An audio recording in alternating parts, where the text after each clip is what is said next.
Why chinchillas should not have balls such as this. This is my hamster ball.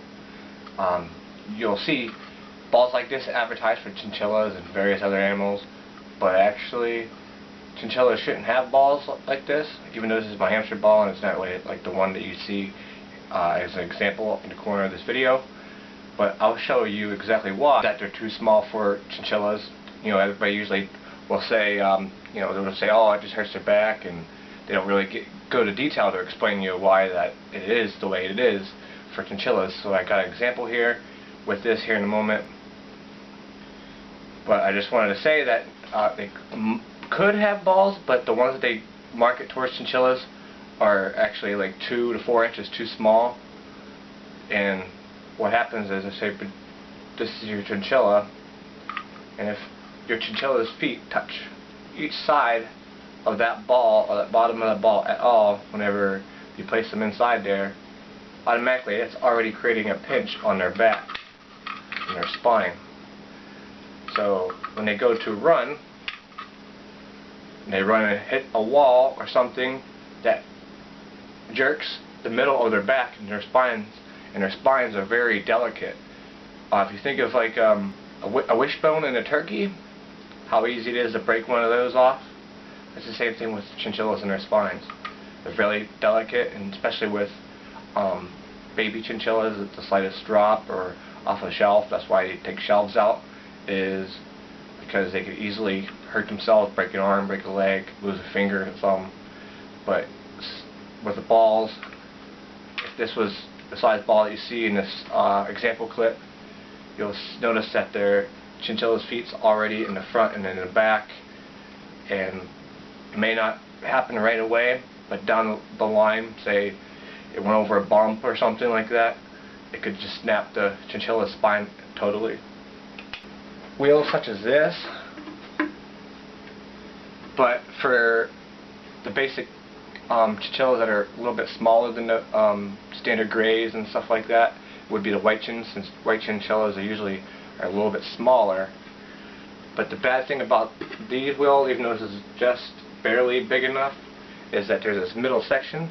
The middle section creates some strain on their back when they're running, so they have to run awkwardly for my biggest chinchillas. So I don't really use this one for my bigger chinchillas because their back tends to run into this little piece here.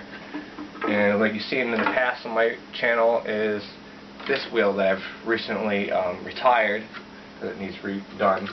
The silent wheel, specially made and with nothing in the middle to obstruct their running and exercise. That's what I recommend doing, is with the bucket and making your own wheel with the PVC pipe. And this is for a rocking chair piece that one of them chairs that spin. That's the middle section of that, and it's like bolted in. But other than that, I just stay away from like PetSmart, Petco. Majority of the online websites sell items that are too small for animals, even for guinea pigs, like the guinea pig cages you see.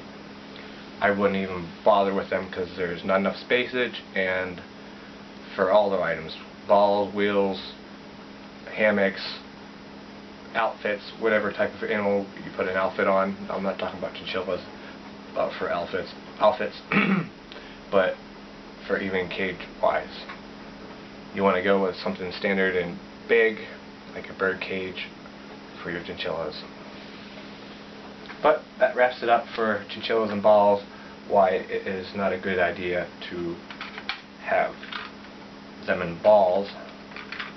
Anybody that is a breeder will tell you about the ball issue, and people, I've run into people recently that work with pet stores and stuff like that multiple different times, that whenever I'm rehoming a chinchilla to them, they talk about putting their chinchilla in a ball, and they just say that no, they love it. But if they knew at all about chinchillas like they claimed, they would never have a chinchilla in the ball in the first place.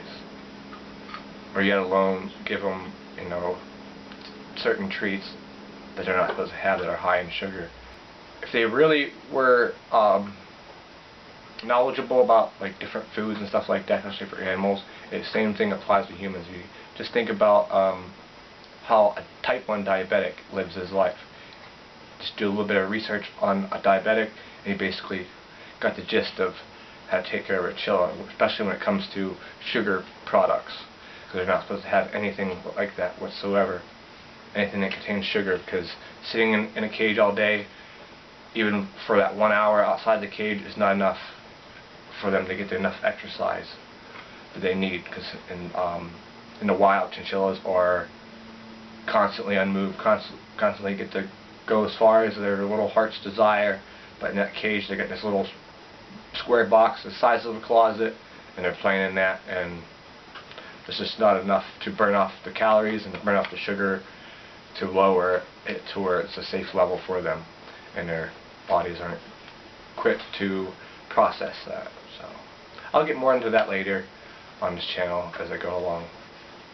But I hope that was helpful. If you have any questions, and if you've already seen my channel, I have plenty of chinchillas, 3 years experience, and I've gotten multiple vets to relay different information for me so that I could get the best knowledge and care to provide for my chinchillas, and to help you as well for the future of you and your chinchillas.